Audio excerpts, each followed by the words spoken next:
Всем привет! Вы на канале Большой Куш.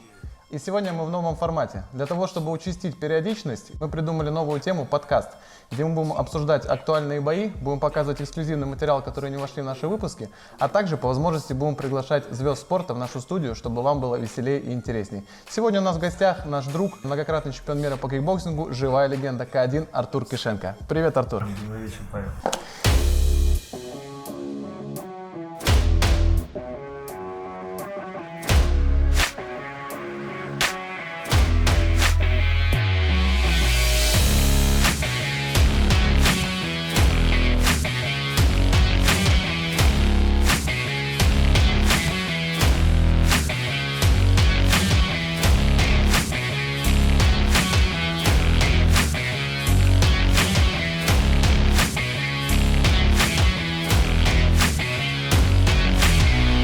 Перейдем к обсуждению самого горячего боя последних лет или месяцев. Это Усик Белью. Где ты его смотрел и какие у тебя эмоции после этого боя? Смотрел дома в Барселоне, онлайн.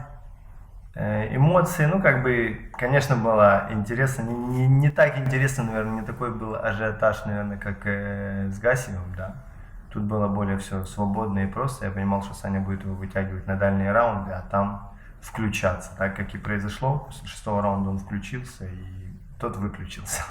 В прямом смысле слова.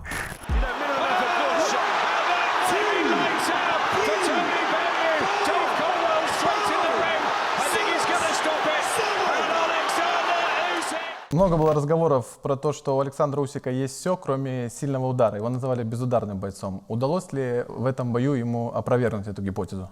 Ну, мое мнение, 90 килограмм, в принципе, все могут ударить. Большой парень, который может ударить, в принципе. Для нокаута нужно совсем чуть-чуть.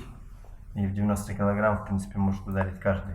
Смотри, я общался со многими специалистами, с боксерами, там брал интервью. Все говорят, если Белью, то нокаут, если Усик, то по очкам. Hi guys, we're here with the Muhammad Ali Cup first winner, Callum Smith. Hi, Colin. Thank you. Okay, how are you doing? Yeah, I'm doing good. Give us your thoughts about this boxing bout, Bellew and Usyk. Bellew wins, it's by KO. If Usyk wins, it's by decision or late KO. Если Гасиев не ударил Усика, то что мог сделать Белли? Давай так. Ну, по судейским запискам 4-3. Блин, в Англии, слушай, я думаю, по судейским запискам ты не видел, что было в Москве. Я по-другому, знаешь, расцениваю. Я ждал дальнейших раундов и понимал, что есть тактика, и Усик не просто так все это делает, или позволяет ему поверить в себя, или позволяет ему лишний раз попасть для того, чтобы тот больше в себя верил, больше наносил ударов и больше уставал. Но мое мнение, что в тяжелом весе вообще нету таких людей на данный момент, кто может составить конкуренцию Усику именно вот на 12 раундах, двигаться, такую скорость, такие удары, такие комбинации выкидывать. Это, реально Ломаченко просто в тяжелом весе, да. Давай перейдем к другим боксерам. Александр Гвоздик против Адониса Стивенсона. Мы видели и знакомы и с одним, и с другим боксерами, очень веселые парни. Саша более создает такое видение порядочного человека. Адонис Стивенсон — это бывший сутенер, весь такой на шубе, весь такой йо-йо, супермен in the building. Мы видели его в Киеве на конвенции. What's up, Большой Куш? I love you. Keep it up, keep it working hard. Hard work pays off, baby. Большой Куш is in the building, baby. Yeah.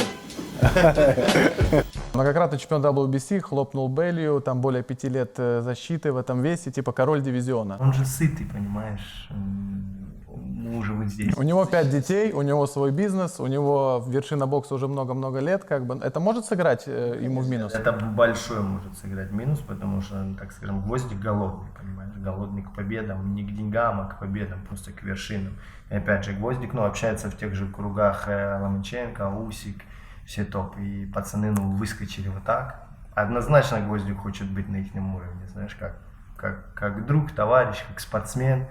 Вместе у них сборная там олимпийская была и все остальное. Он хочет, и он будет делать максимум. А у того, что он, уже 40 годков, он думает, на пенсию будет побыстрее сводить, уже никуда, сколько может. Вот после боя с Гасиевым мы общались с Сашей Усиком и спрашивали, насколько сильно бьет Гасиев. Он говорит, сильно, но Гвоздик бьет сильнее, да. Я тебе хочу сказать, что Гвоздь на спаррингах, да, меня так трепал, блин. В любом случае, интрига у этого боя очень большая. Букмекеры дают примерно равные коэффициенты на одного и второго. Этот бой совсем скоро, уже 1 декабря в Канаде, в Монреале. Мы поедем на это событие и покажем закулисье этого боя. Поэтому подписывайтесь на наш канал. Дальше больше. Ну что, мы плавно переходим к одному из главных тоже принципиальных, так сказать, поединков, которые произойдет в ближайшее время. Это бой твоего друга Василия Ломаченко с пуэрториканцем Педрасой. 25-1 у него рекорд. Серьезный парень, типа тигр, как всегда про всех говорят, чтобы раскрутить этот бой в Америке. А дальше на умаз. Да, что по Педрасе? Да я даже не знаю, я опять же, я мало смотрю, нет времени у меня смотреть всяких пидрасов, так сказать, знаешь. И еще каких-то соперников. Ну, как бы, опять же, блин, ну против, как Васька говорит, против лома нет приема. Ships of an alien source are approaching from the sky. Radio contact has been attempted but cannot be established. Instructions are to prepare for an attack by an unknown enemy.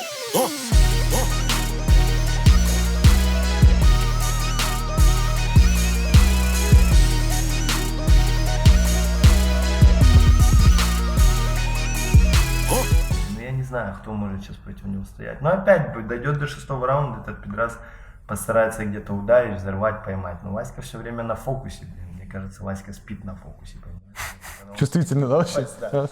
Поэтому, ну, Васька до 6-го раунда протянет его, потом начнет включаться. Уже, понимаешь, Васькину тактику уже, наверное, зрители знают. Вася заставляет промазывать, потом включается, но вот когда Вася включается, все выключаются. Двукратному олимпийскому чемпиону Гильермо Ригондо он не оставил ни одного шанса, он снялся. После этого был Линарес, который якобы не был такой именитый, что-то типа Педраса, да, он не олимпийский чемпион, он там не входит в pound for pound, да, мировой, но он отправил Василия в нокдаун. И, возможно, он дал следующим последователям его надежду, что даже с Василием можно биться. Он дал надежду, но он включил Василия, понимаешь, потому что Вася идет, ну, 12, у него 12 боев вместе вот, да, с последним. И он всех раскатывает. Там с 12 4 или сколько, или 5, там ноумаз, 3 или 2, там, ну там почти все досрочно, я не знаю, сколько, с кем он только с этим прошел всю дистанцию. Да. Нет, еще с кем-то он проходил всю дистанцию. Два боя у него было. Из 11 боев у него 9 досрочно. Ну, Да. понимаешь, Васька тоже, ну, булки расслабляет. Ты видел вот эти новые движения? Да. Как раз после этого боя, когда он жонглирует там 4 мячами, какую-то придумал, даже клоуны в цирке так не умеют, понимаешь? А это почему? Потому что он пропустил один лишний удар. Сейчас папа его там... Сейчас нагрузки еще увеличились. Понимаешь, нагрузку... Мое мнение, что они работают не нагрузки, не на физические нагрузки, а на нагрузки над головой, над фокусом. Потому что Васька, когда у него начало все получаться, он же там где-то в каком-то интервью говорил, что он падал когда-то, он падал в такой же нокдаун, и он же повторил ошибку, понимаешь? И повторил почему? Потому что он расслабился, перестал уходить от этой руки, да, или остался на один момент. И как бы папа сейчас будет только работать над тем, чтобы мозг не расслаблялся до того момента, как не прозвучит гонг или тот не будет на полу. Хорошо, если не Педраса, то кто? Кого ты из действующих боксеров, плюс-минус в весе Василия, видишь, кто может составить конкуренцию? Ни одного. Гарсия. Ну вот, то, что раскручено, о чем говорят. 39-0 у него вроде. 39-0. Там дядька, его тренер, там из зала они не вылазят, типа Ну, тоже это, почти знаешь, как Ломаченко мы. 39-0 и вот этого, как ты говоришь, двукратного олимпийского чемпиона. Ригондо. Ригондо, у него тоже там было сколько-то 0. Ну блин, с кем они боксируют, где и когда, Ну да. понимаешь, никто не знает. Пока он не боксировал с Ломаченко, я не знаю, как ты, я не знал, кто такой Ригондо. Короче, в ближайшее время у Василия конкурентов Опять же, нет. ну этот его, который ударил в нокдаун. Да, Линарес. Да, побольше он был, этот Линарес был крупнее. Если кто-то не знает, то Вася гоняет 1,5 или 2 килограмма в 60 килограмм. Или в 60. Его нормальный вес 60. Линарес, кстати, просит реванш и говорит, что он может еще ударить, что это был не единственный удар в его арсенале. Интересно будет? Ну, типа, всем интересно, но нафиг надо. У тебя был шанс, надо было бить, слушай. Вася тоже хотел реванша с этим, которому он проиграл первому. Как его скажи? Солида. Солида, да. Вася тоже никто не дал этого реванша. Опять же, понимаешь, если бы хотя бы этот выиграл, ну, проиграл по очкам, то можно говорить о каком-то реванше. Ну да. А когда ты упал, ну блин, о чем ты? О чем ты говоришь? Ну хотя бы ты выстоит 12 раундов, потом заявляешь, что ты можешь претендовать на реванш. А ты упал по печени, он там еще давал какое-то интервью, что он упал по печени, и я готов был продолжать. Все видят повтор, он продолжает и, блин, прямолинейно направляется в свой угол. Куда он продолжает? Даже на рефери не посмотрел. Right in the center of the ring. And one more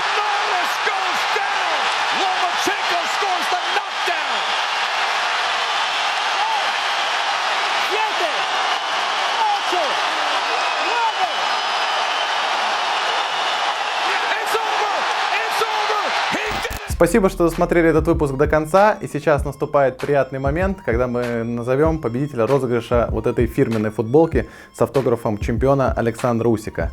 Условия конкурса были в описании под нашим прошлым видео. И победителем ее стал обладатель счастливого числа, которое сейчас появится на экране.